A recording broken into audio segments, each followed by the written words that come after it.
தொடர்ச்சியாக தமிழில் நல்ல பல படங்களில் நடித்து வந்த தனுஷ் இந்த 2024ஆம் ஆண்டு ஜூலை மாதம் 26ஆம் தேதி வெளியிட்ட திரைப்படம் தான் ராயன். உலக அளவில் சுமார் 170 கோடி ரூபாயும் தாண்டி வசூல் செய்து சாதனை படைத்தது. இந்த திரைப்படத்தை பிரபல சன் பிக்சர்ஸ் நிறுவனம் தயாரித்த நிலையில் ஏஆர் ரஹ்மான் இசையில் ராயன் திரைப்படம் தமிழ் ரசிகர்கள் மத்தியில் மிகப்பெரிய வரவேற்பை பெற்றது.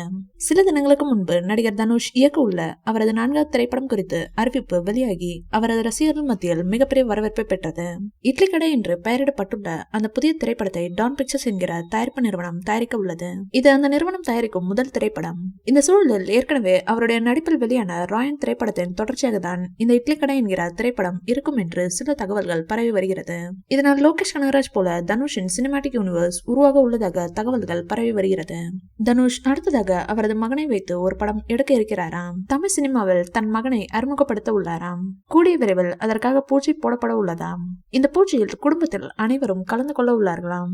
இதனை அடுத்து என்னதான் வெளியில் விவாகரத்து என்றாலும் தனுஷ் படத்தின் பூஜைக்காக எல்லாத்தையும் மறந்துட்டு கலந்து கொண்ட நடிகர் ரஜினிகாந்த் மற்றும் ஐஸ்வர்யா இந்த மனசு நம்ம ரஜினி சாருக்கு மட்டும் தான் வரும். ரஜினியிடம் தனுஷ் மன்னிப்பு கேட்டதாக செய்திகள் உலா வருகிறது. தனது 2 திரைப்பட பணிகளை இயக்குநராக முடித்த தனுஷ் உடனடியாக நிலவுக்கு என்மேல் என்னடி கோபம் என்கிற திரைப்படத்தை இயக்க தொடங்கினார். முழுக்க முழுக்க இளம் நடிகர்கள் நடிகைகளை வைத்து இந்த திரைப்படத்தை இயக்கி வரும் தனுஷ் அந்த திரைப்படத்திற்கு தயாரிப்பாளராகவும் பணியாற்றி வருவது குறிப்பிடத்தக்கது. விரைவில் அந்த திரைப்படம் வெளியாக உள்ளது.